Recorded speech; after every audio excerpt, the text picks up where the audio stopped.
जय श्री कृष्ण दोस्तों, कैसे हैं आप लोग। आज हम आयु कितने प्रकार के होते हैं उसके बारे में हम लोग चर्चा करेंगे।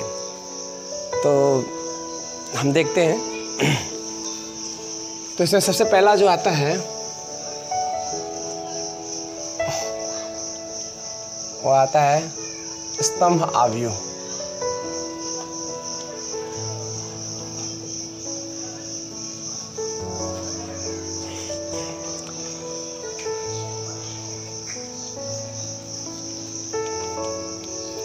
कॉलम मैट्रिक्स, स्तंभ आयु कॉलम मैट्रिक्स। तो जब कभी भी किसी आयु में आपकी पंक्तियां जो सिर्फ एक ही स्तंभ होता है तो उसे स्तंभ आयु कहते हैं। स्तंभ आयु में सिर्फ एक स्तंभ होता है, जैसे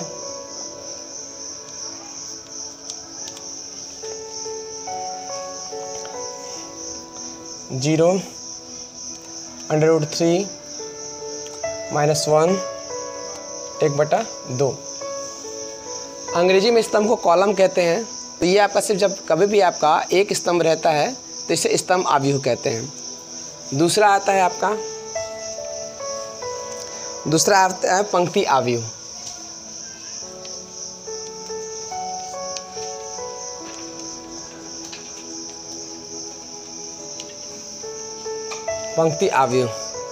पंक्ति आयु में जब केवल एक पंक्ति होती है, जैसे 1/2 √5 2 3, यहाँ से बंद हो गया।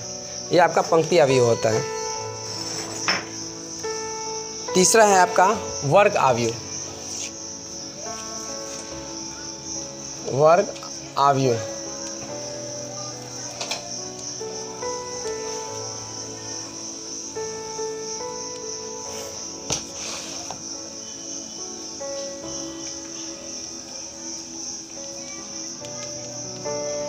स्क्वायर आयु। पंक्ति आयु को क्या कहेंगे? रो आयु, रो मैट्रिक्स।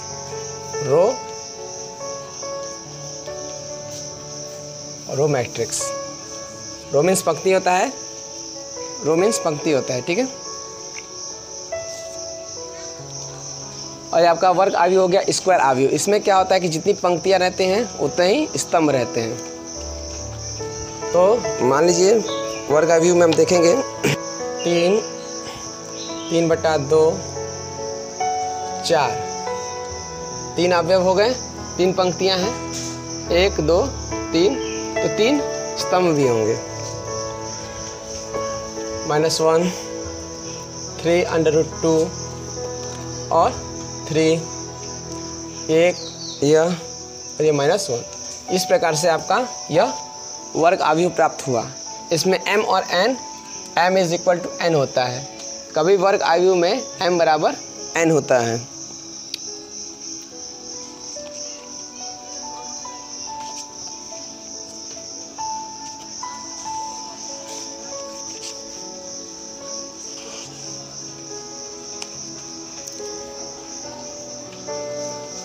अब देखिए, अब इन तीनों की पहले हम लोग कोटि देख लेते हैं, उसके बाद से हम लोग आगे बढ़ेंगे।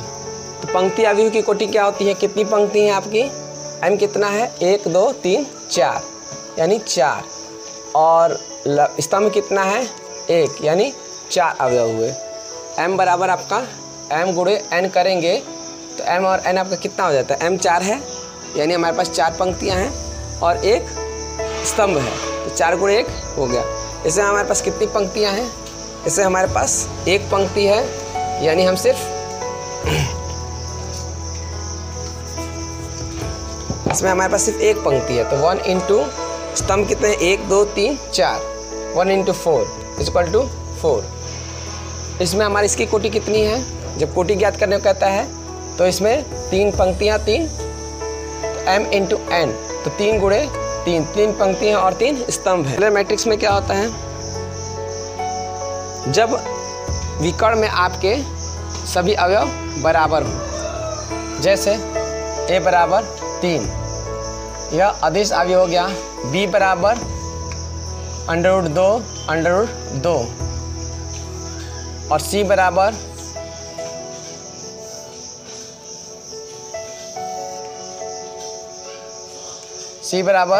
√3 √3 √3 0 0 0 0 0। तो देखिए विकर्ण अवयव में अवयव अलग अलग होते हैं लेकिन डायगोनल होते हैं, बाकी सब अवयव 0 होते हैं। अदिश अवयव में आपका 3 अकेला है तो ये भी अदिश अवयव होगा। आपका जब 4 की कोटि का हमारे पास प्राप्त होगा, 2 की कोटि, 2 के वर्ग की कोटि हमारे पास प्राप्त होगी, 2 के वर्ग की कोटि हमें प्राप्त होगी, तो इसमें आपका 2 2 है। और यहाँ पे हमारे पास 3 के वर्ग की कोटि जब प्राप्त होगी, 3 के वर्ग यानी 3 × 3 की कोटि प्राप्त होगी। ये कितनी है? 2 × 2 की कोटि है, यहाँ पर 1 × 1 की कोटि है, यहाँ पर 3 × 3 की कोटि है।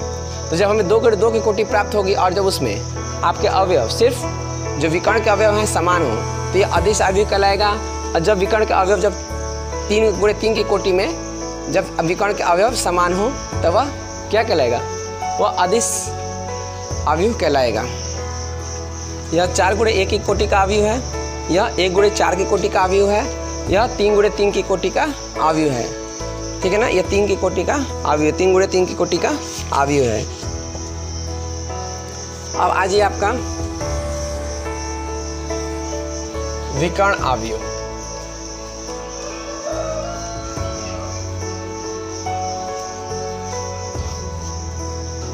विकर्ण अवयव, डायगोनल अवयव।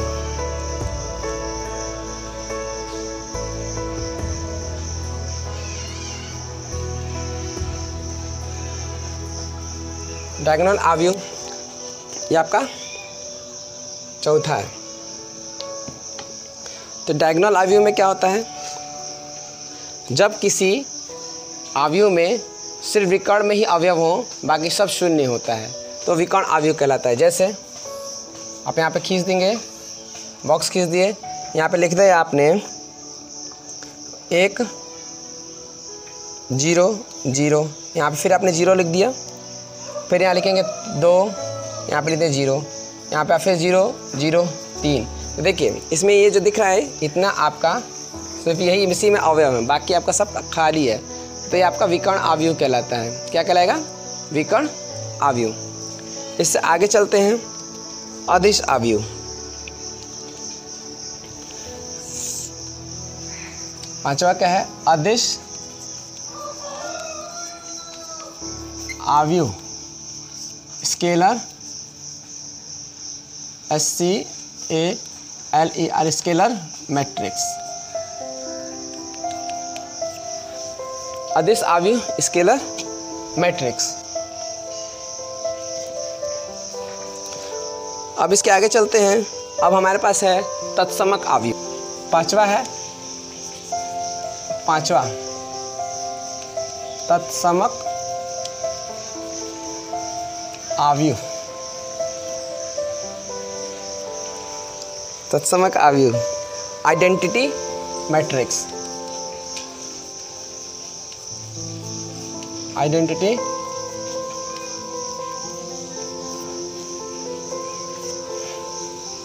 Identity matrix.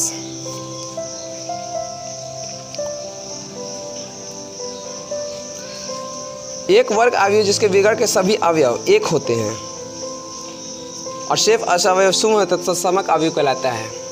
तो एक अवयव जिसके विकर्ण अवयव एक होते हैं और शेष अवयव शून्य होते हैं। हो रहा है ना? देखिए एक अवयव जिसके विकर्ण के अवयव मात्र एक होते हैं और शेष अवयव क्या होते हैं? शून्य होते हैं। तो ये क्या कहलाता है? तत्समक अवयव कहलाता है। तत्समक। तो ये आपका तत्समक अवयव हो गया। इसमें क्या है? विकर्ण के अवयव एक हैं और शेष अवयव शून्य हैं। अब आ जाइए शून्य अवयव 6 में।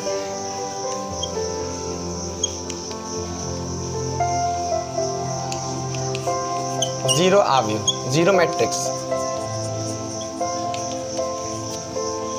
जीरो मैट्रिक्स क्या है?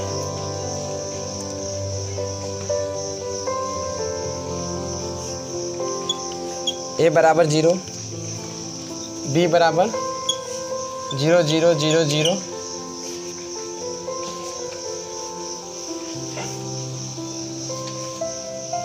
तो इसमें कोई अवयव आपको अंक में नहीं मिलेगा। तो ये सब क्या कहलाएंगे?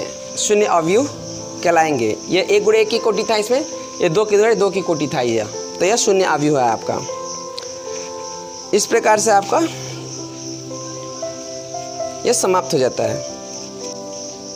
यह छठा है, यह 6वां है, यह 7वां है। तो छठा और 7वां हो गया। 7 प्रकार के अवयव आपके पास हैं। अब आज ये अवयवों में समानता, यानी समान अवयव किसे कहते हैं?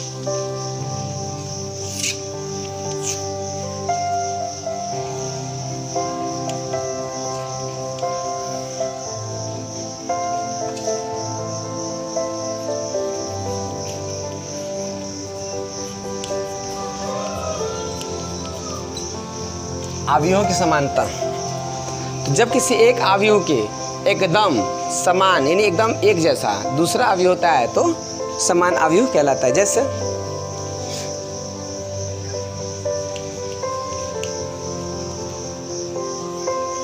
2 0 3 1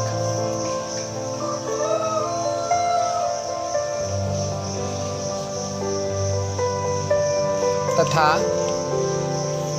2 0 3 1 समान अवयव है।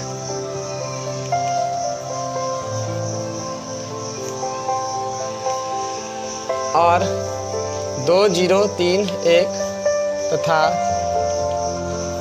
3 1 2 0 असमान अवयव है।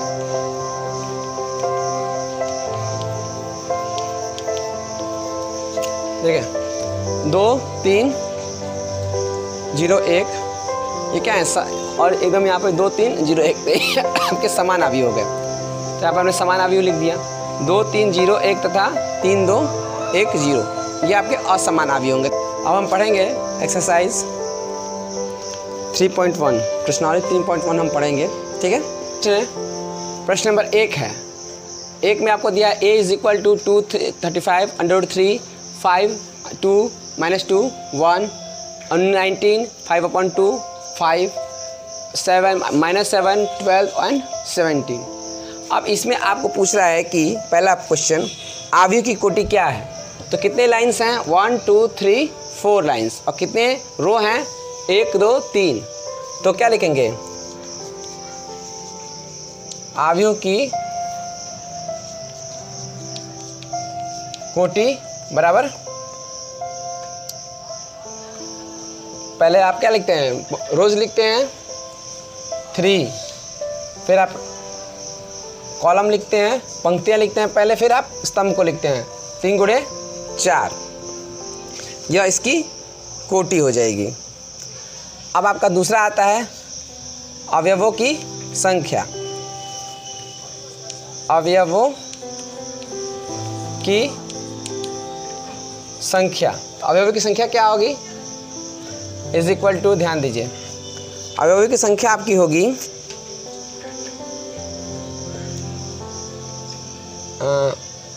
3 गुणे 4 बराबर 3 चौका 12। गिन सकते हैं 2 3 4 5 6 7 8 9 10 11 12 हुआ ना। आपने 3 कहाँ से लाया? 3 पंक्तियाँ थी, 1 2 3, और 4 कहाँ से लाया? स्तंभ से 1 2 3 4। तो 3 गुणे 4 का अवयव की कुल संख्या क्या होगी? 12 हो गई। अब आपसे पूछ रहा है थर्ड नंबर, पूछ रहा है कि A13 क्या हो जाएगा? A13, A13 आप बताइए। पहला क्या लिखते हैं? रो को लिखते हैं ना, पंक्ति को लिखते हैं ना। तो पहली पंक्ति 1 मतलब पहली पंक्ति, 3 मीन्स स्तंभ। तो 13 क्या है आपका? 19 है ना, पहली लाइन है और तीसरा स्तंभ है। तो 13 इक्वल टू आपका 19 हो गया। चलिए दूसरा दिया है A21, तो सेकंड रो का पहला अवयव, सेकंड रो यह है, इसका पहला अवयव क्या ही ना, पहला स्तंभ। ये टू क्या बता रहा है? 2 यह बता रहा है कि आपको लाइन कौन सी लेनी है, तो हमने दूसरी लाइन ले ली। 1 क्या बता रहा है कि स्तंभ कौन सा लेना है, तो हमने पहला स्तंभ ले लिया। तो दूसरी लाइन में पहला स्तंभ, ध्यान से देखिए, ये दूसरी लाइन में पहला स्तंभ यही ना है, पहला स्तंभ और ये दूसरी लाइन, तो ये यही ना आपका आ रहा है 35, पहली लाइन और पहला स्तंभ और दूसरी लाइन। तो 821 इज इक्वल टू आपका यहाँ पे 35 हो जाएगा। चलिए फोर्थ में आ जाइए। नहीं।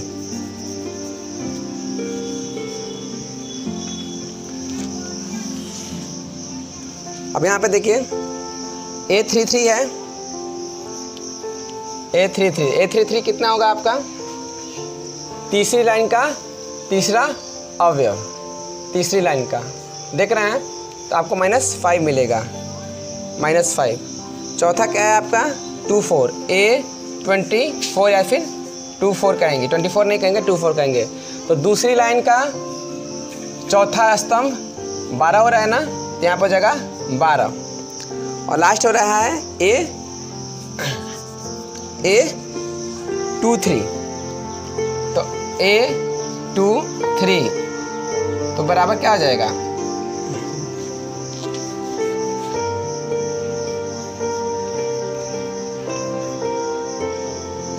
A23 यानी दूसरी लाइन और तीसरा स्तंभ बराबर 5/2। ये आपका आंसर हो गया। नेक्स्ट क्वेश्चन क्या पूछ रहा है? यदि किसी आयु में 24 अवयव हैं तो इसकी कोटि कितनी कोटियां संभव हैं? दूसरा, यदि किसी आयु में 24 अवयव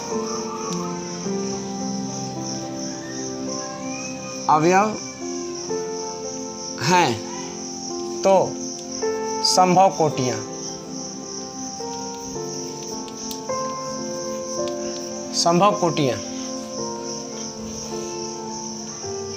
क्या होंगी?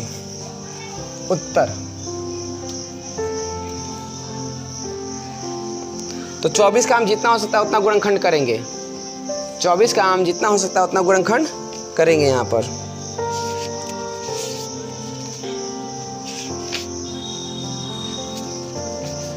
तो पहला गुणनखंड क्या होगा इसका 24 का? 1 गुणे 24। दूसरा क्या हो जाएगा? 24 कितने बार के पारा में आता है? 24 कितने बार के पारा में आता है? तो 2 के पारा में आता है, 2 बार 24, 2 गुणे 12। फिर कितने? 3 चौका 18, 3 5 3 7 21 3 8 24, 3 गुणे 8। फिर उसके बाद से क्या हो जाएगा? 4, तो 4 चौका 16, 4 5 4 छक्का 24, 4 गुणे 6। फिर 4 गुणे 6 हो गया। फिर 7 त्रिके 21 नहीं होगा, 7 से 8 त्रिके 24, तो 8 गुणे 3। फिर 9 दूनी 98 तो 27 नहीं होगा, 10 से भी नहीं होगा, 11 से भी नहीं होगा, 12 से भी होगा, तो 12 गुणे 2, 12 से हो गया। फिर लास्ट में बचेगा आपका 24 गुणे 1। इस प्रकार के आपका यह प्राप्त हो गया। फिर पूछ रहा है कि यदि इसमें 13 अवयव हों, 13 अवयव, अब 13 अवयव होने की स्थिति में, 13 अवयव होने की स्थिति में आव्यूह की कोटि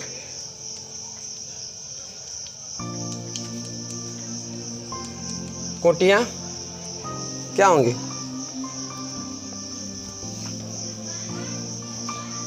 आव्यूह की कोटियां क्या होंगी? देखिए,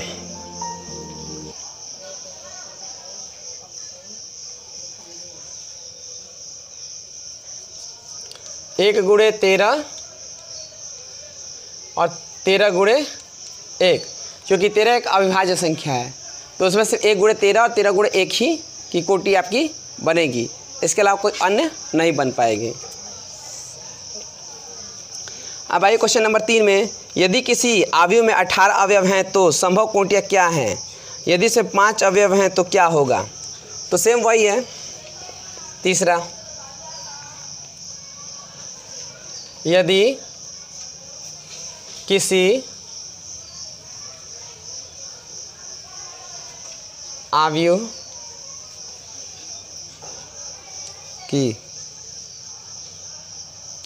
में 18 अवयव ना, 18 अवयव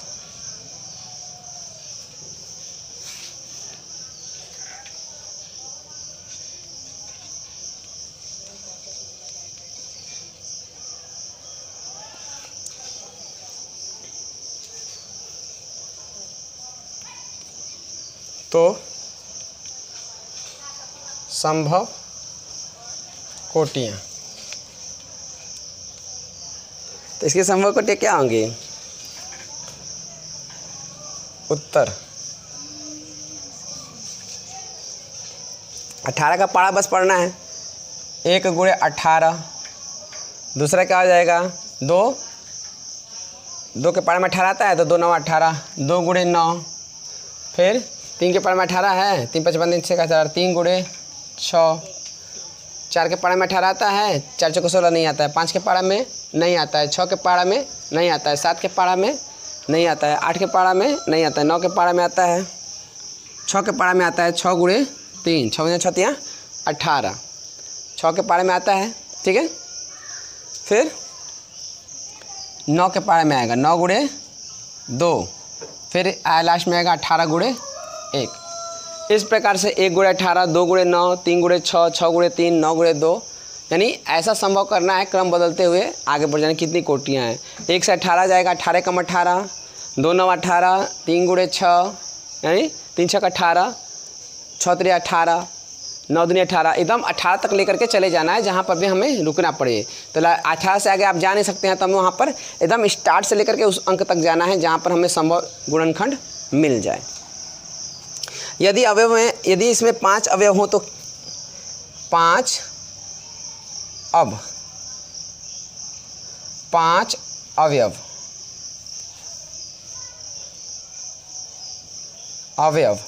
होने की स्थिति में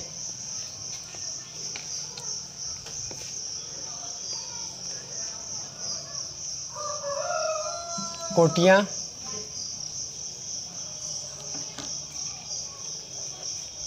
पाँच गुणे 1, 1 गुणे 5, ये हो गया आपका आंसर।